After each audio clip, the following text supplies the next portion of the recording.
Hey, everybody. Tom Stewart here. I'm with Liz Trotter. This is Smart Business Moves. Hey, y'all. We're, we have a guest coming. It's going to be a surprise. They're having some technical difficulties at the moment. Never had that happen before. Oh my gosh. So they're still coming. So that makes it already better than some of the difficulties that we've had in the past. Actually, I think everybody has. Have we ever had a situation where somebody just didn't show up at all? Maybe once. I have a vague memory, but usually they don't show up for a while. We prompt them, and then they show up late. Yeah, we've actually guilted a person a time or two. I remember doing that with Trisha. Like, Well, what do I you don't do? want to rat anybody out, but You know me, I'll rat everybody out. Hey, Denise. Okay, I see Sharon's trying to get yeah, on. she's efforting. I was supposed to say her name, huh? Oh, I guess everybody knows because it's been advertised forever. It's Sharon. Yeah. I know what I'm thinking here. I just noticed. Hey, Sarah, I don't know if you're on here. Sarah Mitchell. You see in the background there, I have, where is it? Over there. I've got my Lavender Mint Bliss in the background there. Not trying to advertise it on purpose, but man, I do love that stuff. What's it taste like? I have no idea, Tom. I'm not tasting it. Sharon! Hello, Sharon. Oh, she can't hear us yet. Uh-oh. She'll Can you hear us? No. No. That would be a no. That's a hard no. Yeah, that's right, Dawn. Lavender Mint Bliss. Yeah, see, everybody's excited to see Sharon. I know. I'm gonna try some of that out when we're in Phoenix in January. Yeah, we'll have to get some from her. I'm actually out. It doesn't last forever. Tell us when you can hear us, Sharon. Have we announced that? I can hear you, but can you hear me? We can hear you, Can you hear Sharon. me? How are you? We can hear And you you now, can see yes. me. We can Yes. see you, we can hear you. Central right now, as a matter of fact. So I had the wrong link, apparently. I must Me have too. had the wrong link. Oh, okay. Okay. So, and I'm having internet problems, so I hope it stays up. Okay. Fingers Well, crossed. We do too. Okay. How have you been, Okay. Sharon? Oh, crazy. Yeah? How about you? Pretty much the same. Yeah. Oh, Never a dull moment. Yes, I agree. Yeah, I hired a new internet company, I got my internet company back out after 5 years. I pay $110 a month just for internet. That's no TV, nothing else. And so I'm not paying $200 because that way they said it would double my speed. And instead, I'm on my AT&T cell phone because I can't get on it at all. And they just left. I'm like, you've got to be kidding me. That's frustrating. Frustrating. Well, in the country, you have to use a dish. Yeah. So yeah, that makes sense. Yeah. So Tom, so real quick, Tom, when you were gone for a couple weeks, I started doing something new, and I'd like to continue it because I really liked it. I thought it was fun. And you've been gone for a couple of weeks, and I didn't change a thing, but one of us is a mover and a shaker, Tom. I don't know what to tell you. I reckon, and the other is just kind of a stick in the mud, right? Yes, same old, same old. All right, so here is the thing that I started doing that I really like. Sharon, tell us something cool about you, something different, something new, maybe outside of the industry, something that people don't know about you.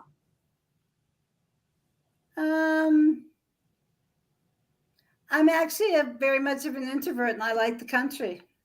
And what I'm doing now is, okay, here's something y'all don't know. Yeah, good. I think I have a new career in mind. I've been talking about this for 10 years, but I'm actually think I'm going to do it this time. And if I say it, I'll have to do it, right? Because do tell what? Silver builders. Silver builders. Silver you builders. talked about that. You've been talking about that for a while. Yeah, I'm ready to circle back to it. What is that? It's a spa, a high-end spa, a gym, but spa type gym. No, gym for women and men over the age of 60 who want to not only be able to walk, but want to be hot. Okay, I don't remember the. Want to be hot. So Yeah, you keep the temperature up in this? No, honey. We Okay. make your temperature go up. Different kind of hot, Tom. This sounds scary. I don't know why we automatically think when we're age 60, we're going to be glad if we're on a walk, not on a walker when we're 80. And we need to change that mindset to why don't we all look like, what's her name? The one that everybody who from Vietnam, Jane Fonda. Why don't we all look like her? Well, we don't all. I have don't the know amount of money. why we can't. And I think it's because mentally we think that can't happen. At least Okay. part of it has to be that Uh-oh. we can't afford that much plastic surgery too. At least part. No, I'm talking the body. I'm not, I have my wrinkles. I own them. I'm never spending any money on my Okay. face, God given. But the rest of me, you don't have to spend money on. Besides that, it just keeps you so healthy. But I Yes. think it would be more fun rather than this just I'm going to a gym at age 70, so I'm not on a walker. Instead, say, hey, look at me in these leather pants, You don't I think really- it'll work, huh, Tom? So is there like a dress code? I mean, how does this work? No. Okay, so the thing I really liked about it was not necessarily the hot thing. I don't remember that piece of it, but the piece that I really liked and I remembered well was having it for older people. It's hard to go into a gym where you have all these young people doing all of these really, like, they're so strong and they can do all of this stuff. It just makes you feel less about yourself instead of more. But if you're in a group with 60 to 90-year-olds, I think it's like, okay, I can do this stuff. It's hard to go into a spot with 20 and 30-year-olds. It's like, it's tough. Or like Tom, I That don't know, is 50% of it too. Oh, It's a comfort level because people who are 60 or 70 who did never exercise and need to now. So part of it is comfort level, but part of it is, hey, it's more than just walking. Don't think of yourself as end of the road and now you have to wear all baggy clothes and you can't go to the beach anymore. That's ridiculous, or if you go, you shouldn't. so are you going there to work out, or are you going there to get a date? I mean, is this like using an Yes. app and swiping left, swiping I'm right? saying I mean, both. I'm seriously considering having the women on one side and the men on the other side, and then having a pub coffee shop in the middle. okay. So Like, Tom, what you you should do- understand this. You've been working out to get hot for the last year. You said, right? That was your To plan. get hot. That was my I'm objective. pretty sure that was exactly what you said. That's what I Liz, aspire I toward. want to get hot, and so I'm going to start working out all the time. See, you probably would feel better about it if that was your goal instead of I got some extra wood on me and I want to take it off. I mean, that's exactly what you said, and you should have said I want to be hot again. Okay. I set the bar too low, I guess. Wait, where did you get that again from? Just sorry, Tom had to go there. No worries. No She worries. set me up. I had no option. None taken. That's awesome, Sharon. So you're really serious about doing it, or you're still talking for another year? No, I actually gave it up because I got arthritis like about 8 years ago. And it was so bad that when I got off the plane in June in Wisconsin, I could barely walk. And I went to an acupuncturist 3 times a week. First of all, I went to a doctor. He told me I had shingles. And I'm like, oh, bull. So I went to an acupuncturist for a month, 3 times a week. And by God, she fixed it. So I had her get me a trainer that I knew could work with me. And she got me like a PhD trainer. And I've been with her for the last 2 months. And I'm feeling so much better. I'm almost there that I decided to pick this up again.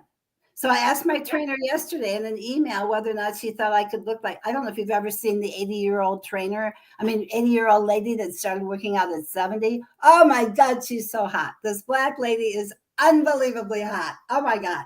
At like 80 or 85, you should see her. She does Okay. competitions in swimsuits. All right, I'm totally Googling her right now, but we have a really important question here up on the screen. Denise wants to know if this is the topic for the day. Well, Liz, you're the one that So maybe it's started not this. an You asked opening the question. I know, I This started is it. this is your new I thing. know, I started it. I said I wanted to find out something interesting and different and new about our guests, and this is where we went. But no, this isn't what we're only going to talk about. We are going to talk about training, cleaning training, because we all know Sharon has got that just nailed down there. She's going to give us a lot of, I'm guessing you're going to give everybody some tips and some hints and some tricks, Sharon, on top of the basics. Yeah. Well, actually, your person asked me what I wanted my topic to be. So I said, I thought it should be the importance of the impact of training on attrition when it comes to internal and external clients. Okay. Awesome. Because I'm not so sure the real question here with owners is how to do it, although that truly is another question. But one is to just get them to do it. Awesome. Before we get too deep into that, Sharon, are you going to be going to the ISSA convention this year? Oh, yeah. Okay. You wouldn't miss it. I knew the answer before I asked, but just no. Well, actually, because they licensed my training program, I really need to go. Okay, we're going to be hearing about that here shortly. And this event is actually what, a week and a half away now? Mm-hmm. Oh my gosh. Yeah. Yeah. You got your presentation put together yet, Liz? Of course. Okay. Of course. It's not finalized. I got to edit it, to be honest, but okay, I'm pulling up your lady here. I found your lady. Isn't she something? She is something. I dropped a link. I dropped a link to convention in chat. If you've never been to this, you really need to experience it. I don't think I've known anybody who's gone to this show for the first time and just wasn't blown away by it. If you've experienced it before, I don't need to say anything. You know what the deal is, and you need to sign up. You're going to have some good information there, get to meet a lot of vendors, see the latest in technology, and there's things happening with robotics and software, and it's just crazy, But really, the presentations and the educational, plus the networking. Everybody always talks about the networking, right? That's the main thing that people say that they love, is they love the networking. And yeah, I'm not going to argue that the networking is great, but there's so much more than just the networking, right? I don't know. We talked the last time that I was on. I can't remember what it on. It was a long time ago, Liz. Yeah, it was a long time ago, a week ago, 2 weeks ago. The main thing that I was talking about that I really like is it's so easy to get stuck just doing the same old thing over and over and over again, even if you are trying to do new stuff, etc. But going to the convention, you get fresh perspective, not even fresh ideas, just a new perspective. Like, oh yeah, I don't have to keep doing things exactly the same way. So many new products and just new ways of doing all of the same old stuff. So yeah, I love that. It's my favorite.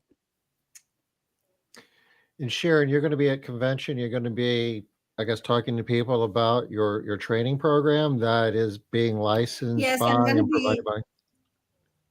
I'm going to do 2 30-minute sessions at different times in the ISSA booth about the training program and how to implement the training program, because actually a training program is only as good as you implement it. And there's a process for implementing it.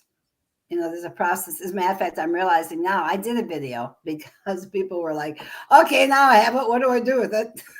So I'm like, okay, I guess I need to do a video on how to use the videos. And that's become a real thing. It's become a really big thing. So I'm doing some individual training with company. Well, I've done that, gone to 58 offices and taught people how to do this. And I'm going to do it on Sunday with a franchise. I'm doing it with some of their people and teaching them how to use it, because that's the important part. Mm-hmm. If you do this right, you can have your people in love with their aprons instead of going, seriously, you want me to wear that? And I'll tell you what, you can't get them back after the first day of training if you do it right. Awesome. Well, it's hard to believe that people don't want to wear an apron because it makes the job easier and you can make more money and less time. But I've seen it. I've seen it. Oh my God. It can be a don't know. deal breaker. It can be a deal breaker with some of your cleaners. You make me wear that and I'm walking out the door. You would ever think that an apron could be a deal breaker when it makes them so much better and so much faster? What are they thinking? Which makes me say that as the trainer, as the employer who's teaching them how to do this, you don't know how to do it. I mean, you're probably giving them an apron and saying, here, go use this. So I get it in the summer when it's really hot because they want to take off more and more and more stuff. So I kind of get that. But other than that, now that they're a half apron, yeah, I mean, a half apron isn't all that warm if it's light fabric. I mean, like, you know, I made these. I'm out of that stupid business. Yeah. So, It's light fabric, but it's waterproof. And I mean, I just don't know how anybody can clean, especially because so many of y'all are paying on pay for performance now. Yeah. Now, I don't know how anybody can make money on pay for performance without using an apron. they'll definitely make more money. So I guess for the benefit of Denise, before she has to hit us up and tell us to get moving again, the topic for today is cleaning training, its impact on internal and external attrition. Curious. I'm not sure if I understand what internal and external attrition is. Could you explain that for us, Sharon? Well, you have two sets of customers when you run a company. One is your employee, your internal customer, and Okay. one is your client, your external customer. Got If you. you do the right training, you're going to impact both of those customers. Your turnover on both sides will be reduced. Diminish a lot. Okay. I see tell that. us why. Dig into that for us, Sharon. Go ahead. Proselytize a little bit. Well, right now, and I don't have exact statistics anymore, but the recession is now all the talk, you know, and it's like, you guys were you're so funny to listen to when you're no longer such a big part of it. So you're disengaged. It's like last year, oh my God, we can't get employees. And what are we going to do? We cannot find enough employees and we can charge $70 an hour for our clients and they don't care. Yada, yada, yada. Today it's like, now I have enough employees and how many times have we been through this cycle? And I don't have enough customers. So I guarantee you, if training wasn't the subject in the last 3 years, it won't be the next 3 years. It's all going to be back to marketing because everybody thinks that's their problem. They're not selling enough. No, I'm also hearing, oh yeah, last week I sold 3 and lost 3. And what I'm really hearing is last week I sold 5 and lost 10. And that's scary with the bigger companies. And I'm hearing that because people in a recession are more and more concerned about the value that they're spending on every dollar. It is that they don't have that dollar. They suddenly take a better look at what they're spending it at. Yeah. And a lot of people who are canceling their cleaning services are still going out to eat. They haven't lost their jobs. They just suddenly see the cobwebs in the corner that they didn't see 2 years ago when everybody didn't say, hey, take a look at where you're spending your money. But during recessions, it's take a double look at it. And now they see the cobwebs. So you got to have cleaning absolutely perfect if you want to keep getting your revenue from your repeat clients during recession times. And that boils back to training. If you don't have a process and people bounce, and I see it all the time. I mean, they get in there and they go to the very first big thing they see in the bathroom, and that's where they start cleaning. Never mind the cute little picture that was hanging right before they got to the sink or the dirty door they opened up before they even got in the bathroom. They go right to the big thing because they don't have a process. So, and then they waste time because they don't know what they're doing. And then they get frustrated because you yell at them because they made mistakes and you never trained them in the first place. So they go, I've had it with this. And, you know, I don't care how hard, I don't care if we're at 10% unemployment. You can always find a job at a cleaning company. I'm sorry, but that's true. So, I mean, when we went through this really this bad employment playtime, we were pretty used to dealing with it, really. Okay, so we've been on this for about 25 minutes, I guess. Is there anything you want to argue with at this point, Liz? I know. I'm over here thinking, what is wrong with Sharon? Why is she just saying all of this really like easy, rational stuff? Come on, Sharon, throw me some curveballs here. Give us some red meat. Yeah. Well, maybe we should talk about what they should clean, Liz. Now we can get into it. Okay, maybe that's better. Yeah, that's gotta give me something there. What about you, Tom? You don't have anything? I'm good with it all. I'm pro, I'm pro training for sure. And you don't have to, I mean, beyond a shadow of a doubt, if you've got a really good training program, and you teach this too, Liz, I that know, that's why I'm the like, whole matter, meaning, measure thing, and people will, love their job and love where they work and less likely to be looking for another job. And your customers are going to be getting better service too, so it's a win-win. It's a win-win-win, right? All three stakeholders, your customers are better off, your cleaning professionals are better off, and your company's going to be better off for it. yeah, there's just no downside to training. None. I don't know. I guess, Sharon, you did say a little downside is if you're not doing it well, you're not doing it correctly. That could be a downside because you could have to then. Well, even that won't be a downside. Okay. But even that wouldn't be a downside. At least you're doing something. So I remember okay, I can argue with that. Training. Okay, I can argue. I got an argument. All right. I got an argument. All right. That's my argument. I think that it is a downside. If you don't do it well, you don't set expectations well, if people are confused about what they're being trained on, what they're supposed to do, I think that works against you, especially with your internal attrition, because people don't like to be frustrated. They don't like to feel like they're doing things wrong. They don't want to be in trouble so if you're training them, but you're inconsistent in your training, or you're like, got this method, then you have this method, and then you're over here, or you have, 4 different trainers training in 4 different ways. I think that causes problems with your people for sure. I think you're better off not training at all. No, I know you saw me shut up, right? Yeah. I was like, I think even bad training is better than no training. Yes. I have to see, there she goes, agreeing with me again. I don't know. But I'm not saying it's good. I'm saying it's a downside. It's not as bad as no training. Yeah, if you're not training at all, do the best you can do, but aspire to be better. Invest in better training. Yeah. Now I'll give you this one. Okay. If you have a big company and you have 4 different trainers and you don't have a process they're following, they are all training their own way, or maybe you have them, but they don't have it it's not finite enough that they're all following it consistently, then I'll give it to you. I think if you put that new employee to 4 different trainers and they're all yelling at them for something somebody already told them how to do, that could cost you that employee, and maybe you'd be better off not training at all, because that could be a nightmare. And as well as I have, Sharon, every single business I've ever been to, so I know it's the truth with you too. When you go there, they say how frustrating it is because one person tells me one thing and another person tells me something else. It's so frustrating for people that are in training. So that's one thing. There's a downside there.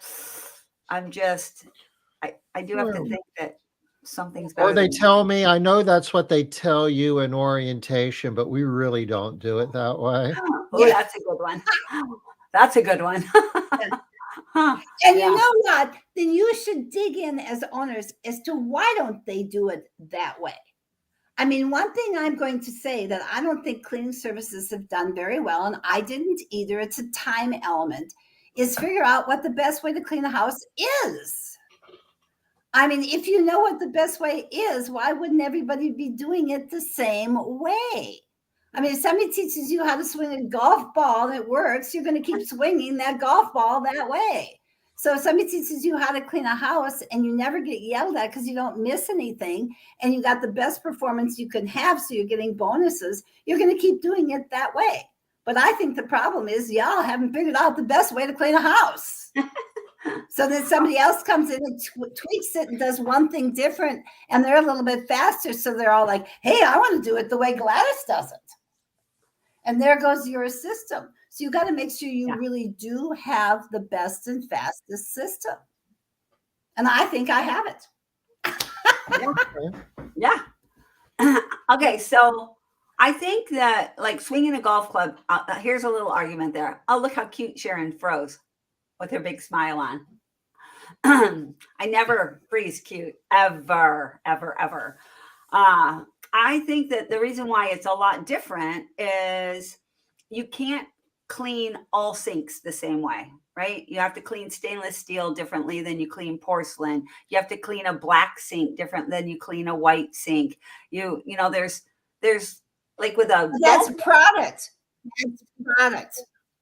That's product. No, not procedure. Not entirely. Not process.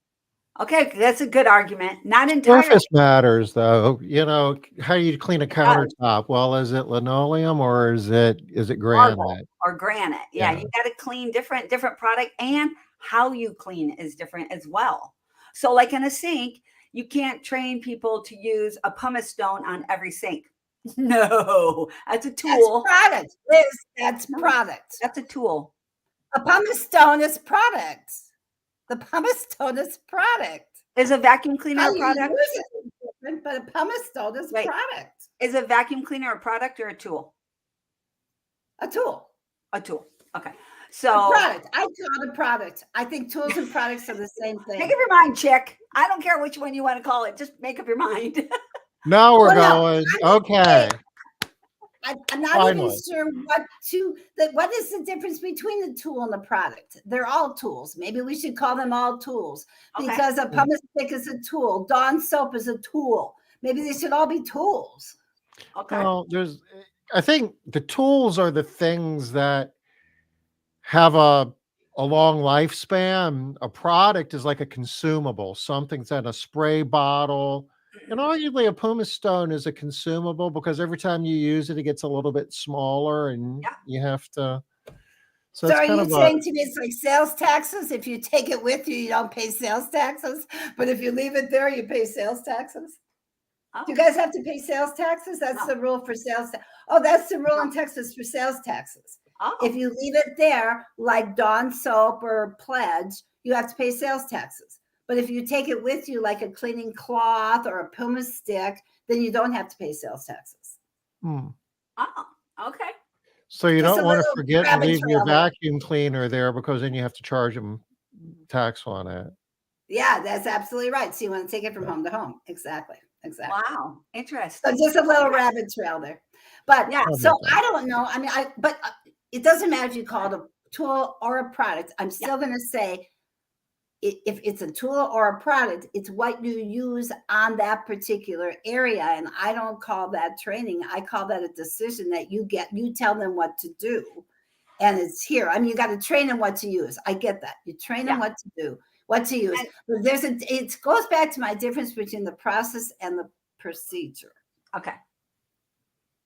And I think every cleaner should clean exactly the same way, regardless of what the sink is. I think we lost my point though, because my point was that the training is harder and different because the surfaces it's not, if you're golfing, you kind of got two options, grass or sand, or I guess fake golfing, like with that AstroTurf or something, right? And you kind of do it the same way every single time. But in a house, you are going to do hundreds of things differently than you did at the last house. And I think that makes it a little bit harder. So, with golf, though, different clubs, you have a different motion and where the ball is lying. Is it in short grass? Is it in taller grass? Which is why you have to have ongoing training and why you're not just perfect at it the first time you go golfing. You can't just learn how to golf and now you do par one? Yeah, you're not perfect if you've done 1,000 times. Right. But, so, and that's how I think in golf, But you learn it, and then practice makes perfect Yes. in golf. You learn Yes. it, and practice makes perfect. Yes. Cleaning is the same way. That's why I only teach bathrooms to a new person for a day until they have them. And I don't try and teach them anything else, because they got to learn one thing and then they got to practice it. And then you teach them something else and they practice that. So, and then of course, after they have the 3 major areas done, now you got to get it. Well, if it's a deep clean, here's how you wet wipe baseboards instead of dusting them. So it's always ongoing training, but there are some basics like in golf where, hey, here's how you swing a club, go out and just swing 100 balls. And when you're done, come on back. To me, this is bathrooms, and here's bathrooms. And when you've done 100 bathrooms, come on back. And I will guarantee you, they will probably do those bathrooms exactly the same way, but it won't matter whether or not it's granite. They'll use different tools and different products, but they'll clean it exactly the same way. They'll just use a different tool or a different product if it's granite versus steel. Mm-hmm. I actually think bathrooms are a little bit easier. Pardon me? Bathrooms and kitchens, I think, are a little bit easier. Not a little, a lot easier, because they all have, 80% of what's in a bathroom is the same. They all have toilets, they all have tubs, they all have showers, they all have counters, cupboards, mirrors, lights, cobwebs, trash. They all have the same basic stuff. But you get into like a living room or a family room, that's not necessarily the case. That percentage goes way down. Things are so different. So I don't know. But it doesn't matter how different. That's the whole thing about a good training program. And that's why people got confused when I did this the first time around, because I used a really big bathroom and it made people all confused. Well, I'm still using that, actually, because I said, if you can do it in a little bathroom, I mean, you can put it into any bathroom, okay? You can set it in the environment. Living room's the same way. I don't care what that person has. I'm going to long dust, and I'm going to start with the door, and I'm going to clean the door, and I'm going to clean whatever comes next, and whatever comes next, and whatever comes next, and whatever I need to clean is in my pocket. I don't care if they have $1 million picture. If there's no glass on it, I'm not going to touch it. Or if they have a $2 or whatever, or if they have a bunch of stuff or little stuff, because you do it as you come to it, as long as you have a process. It doesn't overwhelm you if you take it one thing at a time and and you have a process. Hug the wall and don't pass it clean. Yeah. I was just saying that I think it's a lot harder, because I agree with you that they do have to get in there, learn the process, and then they practice it. But not everything is muscle memory. And a lot of it is muscle memory, but not all of it is muscle memory. And that's where we kind of run into a little bit of trouble, I think. And, there's decisions that need to be made and problems that need to be solved too, because, the surface matters, what types of surfaces you're cleaning, and it does matter. How dirty is it? And what is it dirty with? What type of soil, and how heavy is it? And how many people and pets and all of that, kind of factor into it. And you kind of roll all that together. That's one of the things that makes residential cleaning so much more challenging, in my opinion, than doing like commercial work or hospitality, because it's kind of like just the same thing over and over again. But residential, you can run into a much broader scope of scenarios and challenges. Decision points. There are a lot more decision points in residential cleaning. And so maybe you're giving your cleaners too many decision points. I mean, I don't think there are that many decision points. Well, I agree about that. Pardon me? Yeah, talk to us about that. I'd like to hear about that. I agree with Tom. I do think that both of you said there's ongoing training. You can't train them everything the first day. Right. And dirt levels are different. And I believe sometimes the hugest mistake a company can make with a new cleaner is bringing him into a non-repeat home. Because now you are dealing with the different dirt levels. Mm-hmm. And a make ready, oh my God, or in the first time in, some of us don't know what the heck to clean it with. It's a whole new situation. Teach a new person in a repeat home only. Do not bring them into a one-time. Now, I know this can be argued to the nth degree, because some owners are going to say, I'm taking them into something really dirty because I want to see if they're going to last. Right. I've heard that. Yeah. then I'm going to say, hey, when I'm trying to meet a new guy and go on a date, I am not going to wear my worst outfit. And we are still recruiting this employee on their first day of work. You want to be hot. This is the right, exactly. So they're deciding whether or not this is the right job for them. It's just like dating. Why would you give them your worst outfit? Because you know what? Not every house is the worst outfit. But one times are. Don't bring them into that situation. Besides that, when they get into trying to clean all of this detail, they lose the process. There's 9 steps to cleaning a bathroom. If they're stuck on the 3rd step, by the time they get to the 4th one, they don't even remember there's 9 steps.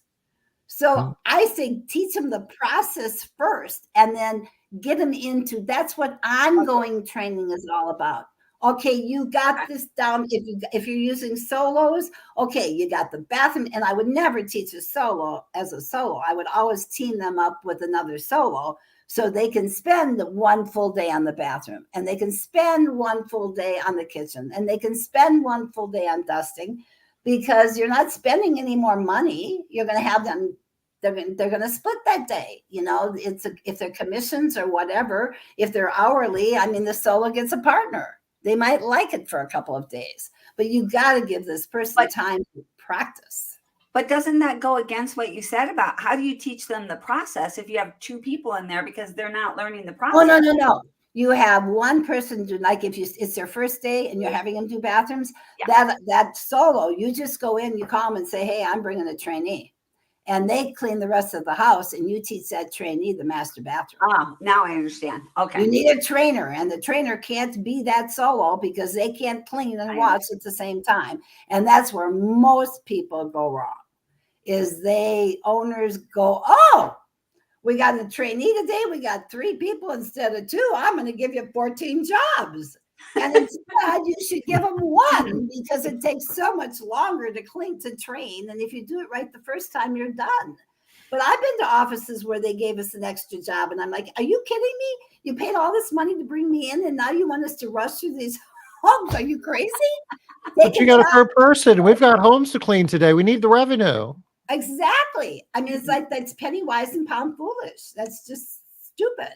It is. Yeah. Sorry, you guys. No, that's good, because I've heard the argument that we can't afford to train people because we have, a 300% turnover rate, and it's just too much to train all those people. Whereas if they were investing in training, they wouldn't have to train 1/4 of the ones if, spend more money and train fewer people. And the same with generating the revenue. Just back off, roll a home, do whatever you got to do.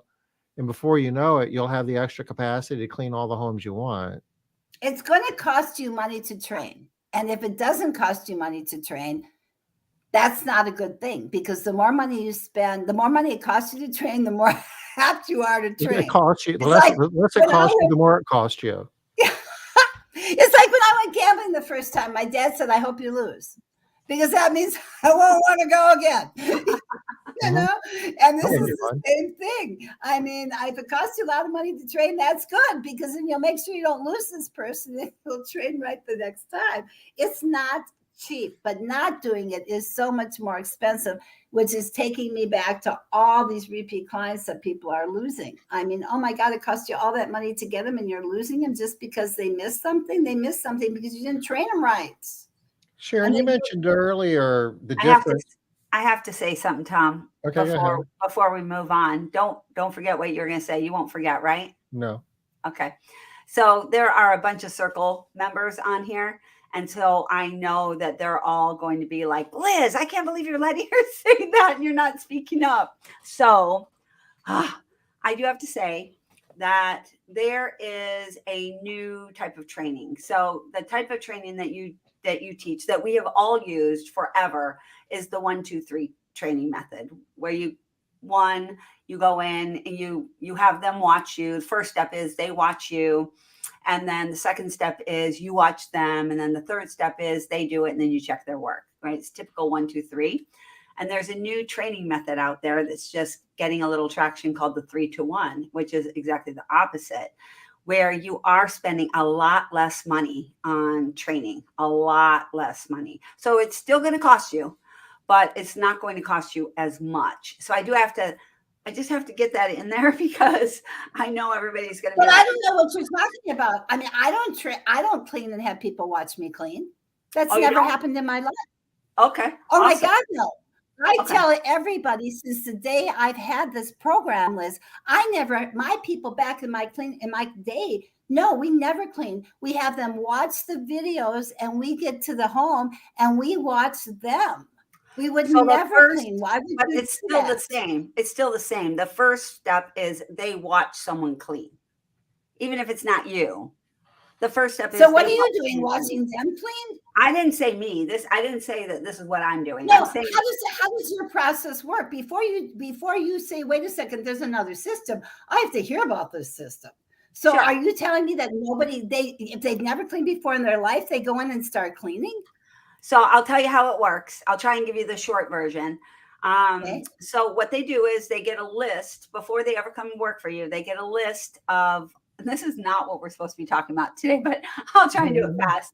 They get a list of everything in a house that needs to be cleaned. And then they rate themselves on how well they think they know how to clean this thing. And they give themselves a rating of 1, 2, or 3. If they give themselves a rating of 3, they think I'm perfect. I already know how to clean this. They give themselves a rating of 1. It's like, I have no idea how to clean this. 2, I'll need some help on this. So before they ever come to clean, they rate themselves.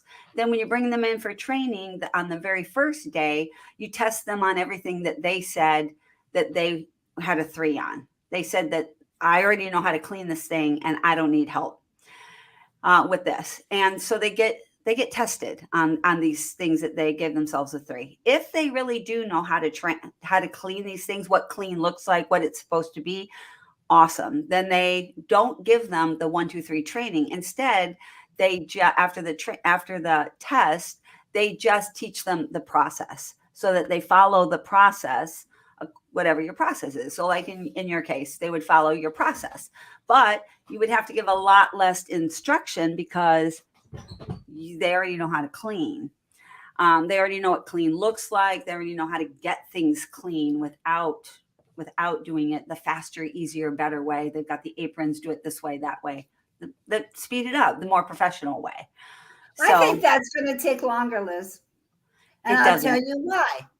Why would you test them on this? And Tom loves this. Why would you test them on the sink and test them on stuff when you're watching them do the process? Yeah. Watch them to see whether or not they know how to do the sink. Why would you do it twice? You wouldn't. So you only do the things, remember, in the beginning, you're only testing them on the things that they give themselves a 3 rating on. So they're cleaning a sink and you're watching them clean the sink. Then they're cleaning this and you're watching them clean that. Hold on. Then what do you do? Then you come back and do the whole process and watch them clean the sink again? When do you teach them the process? No, that's what I'm telling you. The second time. So you teach them. There you go. The second time. So why are you doing it twice? Yeah. For the same reason that you do it 3 times, but just 1 less. So you don't teach them how to clean the sink. You just teach them the process of that. And you don't even have to be, again, at a sink to teach them the process. That could be a video or whatever. So there's no, it's the initial. So here's the change. The first thing is, if they come in and they feel successful in the training and they feel like they already know some things, they have a better attitude.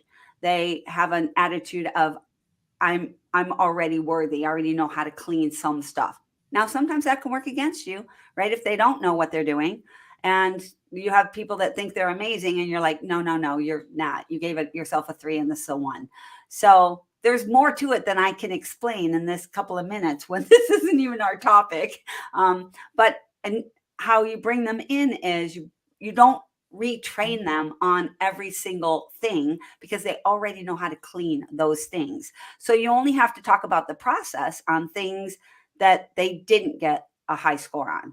So you would give like basic processes, like top to bottom, back to front. Here are our tools, or what you would call, not tools, supplies. Here are supplies.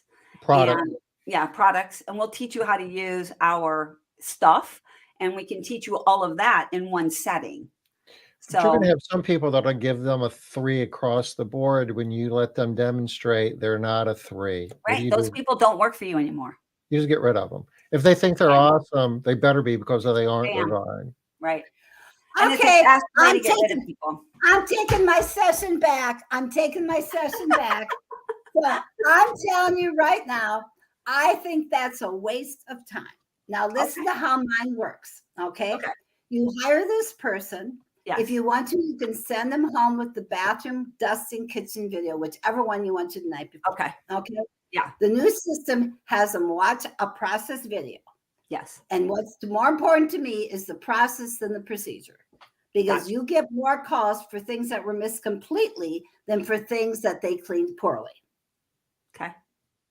They missed the top of the refrigerator. They don't call and say they did a lousy job on the top of the refrigerator. They go, they missed the refrigerator. We get more. Pardon me? We get more where they say they didn't clean it, but they really did clean it. Like they didn't even clean my bathroom. Yeah, lady, they did clean your bathroom, but there's a hair. They did on the things floor. poorly in some areas. But you know what it was? They probably cleaned the whole bathroom, but because they didn't have a process, they missed going behind something, or they missed moving something. And that's process. So I'm going to go back to, you get more complaints for things that are missed than things that are cleaned poorly, because most cleaners do care about what they're doing. So if they see it, they clean it. Just the problem is they never saw it in the first place.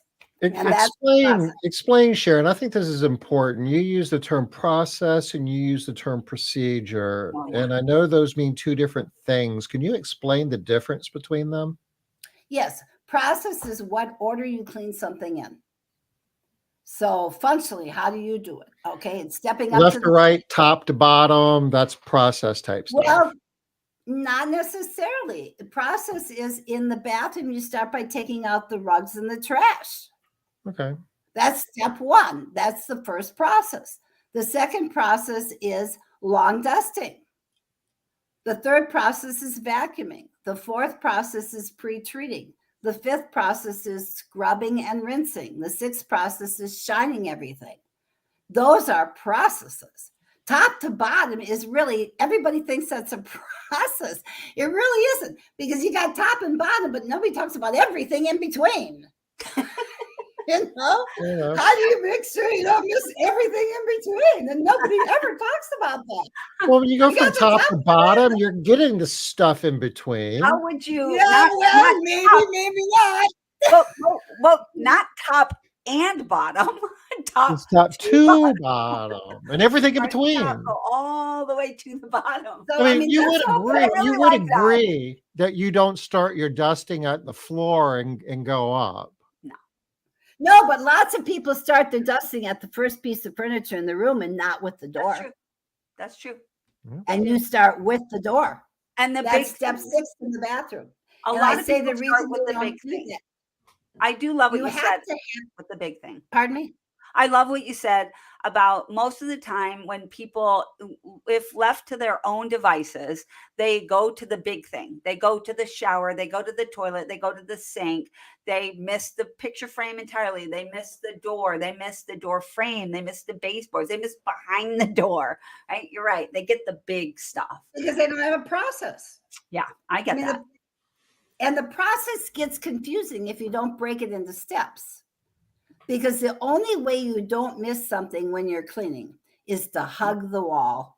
I mean, literally hug the wall and clean everything that's on that wall, and don't pass it, clean it, which means you have to have an apron so you have everything you need.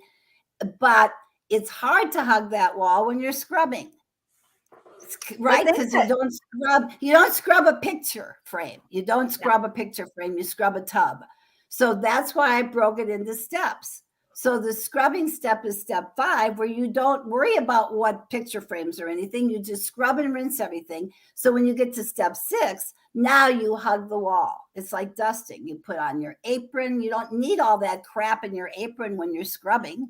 So it's another thing. You don't need towels in there. They'll just be wet before you get to the dry cycle. You mean tools and products? Tools and products. Yes. Crap, tools and products. So all you'll the need same that. Tom. All that So- crap in that so- apron. We've hit on process pretty good here. Procedure. What's procedure? Procedure is where the owners come in. It's what tool do you want them to use? What product do you want them to use? How do you want them to do that? Which should be in a manual. So if they need to read it, and what I'm saying is in the system that Liz is using, I wonder when they do introduce those products, or your people do introduce those products and things like that. When I send my people home with the video, we also send them home with a PDF file that has your products next to what's in the video. So glass cleaner, here's a picture of your glass cleaner. So vacuum cleaner, here's a picture of your vacuum cleaner. So they can see everything. So when they're watching the video, they're already looking at what your products are. So Liz, when they get to the field, they don't even have to show them the products. There's no product training here. They already Sharon, know I the love product. that. That's a great improvement. I love that. That's really You good. know, the whole thing is set up now where, I mean, you can stand so good. alone. So I wouldn't test them first, because we're going to stand there and watch to see if they really caught the process. So while we're standing there, because they already know, we don't have to teach it to them. So we're standing there saying, okay, what's your cheat sheet say? Like, what's step 3? And they follow that. And so then we're going to see whether or not they know how to clean that sink, or do we have to teach them how to clean that sink? So you're not going to watch them? No, we're watching them. So as soon as they get done watching everything and they come to the office the next morning, we quiz them on the bathroom to make sure they really did watch it. Then we go out to the field and they go to the bathroom. And if they don't know what to do, they've now made their cheat sheet of the 9 steps. And if they don't know what to do, we say, well, what's your cheat sheet say? Mhm. Oh, rugs and carpets. So they gather the rugs and carpets and they put them outside the door. And then they look at you and go, well, what's your cheat sheet say? So number 2 is, grab my vacuum cleaner. Grab my long duster and long dust. So they can follow it. So you never have to tell them what to do, because you're not there to tell them at the second house. And then the procedure is what tools they use. And that's also in the video. And they've learned it before they even get there. So you watch them.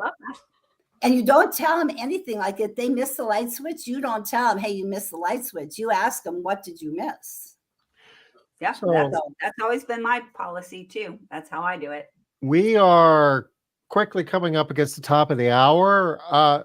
Sharon, you've mentioned your training program a couple of times, the one that basically you license to ISSA Residential. If people want to see more about that, can they find out about that on the ISSA Residential website? Yeah, just go to the education, ISSA, go to education, Mhm. then go to residential. Not this page, Tom. This is the show I'm just page. all messed up. Now Okay. you need to just go to the education page. It's on their dashboard. I can do this. And it'll say, I think it'll say residential, what's available in residential. This is such an unfriendly dashboard, but they're working on it. We all know that. By January, this is supposed to be much better. Okay, I clicked on education. Maybe I just look. When you click on education, a bunch of boxes should come up.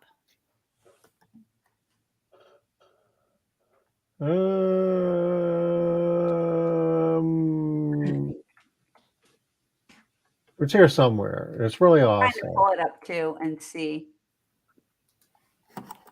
Maybe look over at. No, that won't be it. I hope Aaron's watching this right now. Oh, so Tom, maybe Here's don't education. And click on it. events. Do the You click online- on education. There you go. Now click on boy, I got it. maybe online learning center. Yes, online learning center. Yeah.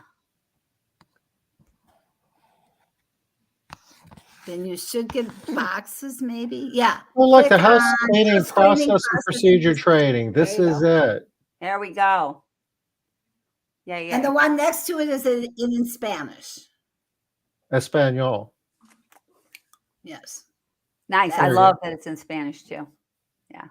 Right next to the And professional it's in house good cleaning Spanish. program, Yes, certification I program. understand.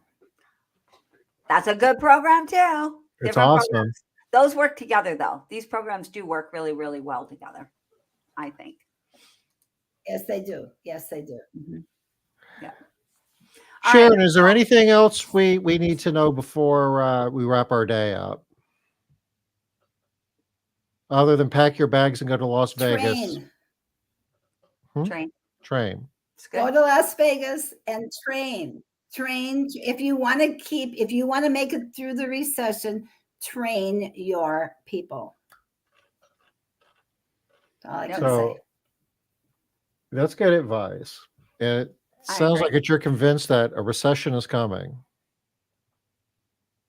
And it may I be. think so. Who knows? I think so. I know Oh. this morning he was talking on Squawk Box that they think it's going to not really happen, but I'm not buying it. I think it's here already. We've So been having this conversation for a year that's now. in your Yeah. seatbelt and hold on to it. This has been the most Pardon me? anticipated recession that hasn't happened yet. Yeah. But it very well may. We might Yes. we might be there. I think we're done for today. But Tom, We- recession or no recession, if you want repeat clients, You need to train your people. You need to train your people well regardless. Period. Yeah. Mhm. That And doesn't matter. Full Doesn't stop. matter. Full stop. Full stop. I like Sharon, that. thank you. Thank you for joining us. It was fun, and we had a Thank little you. bit of Thank you. disagreement there. That always makes it enjoyable. I knew that we could make it an hour without some of that. It's always more fun with Sharon. Like, right? So Absolutely. much more fun with Sharon. You got to bring your popcorn. That's right. So Actually, we'll be I had a client call me, and I don't want clients anymore, but they said they saw me on your show, and I was probably the only person who did what I did with you, Liz. And she said, I want that woman to be my coach. That's right. I'm telling you. Because I was You're arguing. good. Yeah, it's definitely more fun. So you guys have an awesome rest of your week. We'll be back next Friday? No, Wednesday, Yeah. right? Next Wednesday. This day next Last week. Wednesday before convention. November 8th at 5:00 Eastern. Yep. So until then, everybody have a awesome rest of your week, and we'll see you next week. Bye-bye. I'll see you in 2 weeks, Sharon.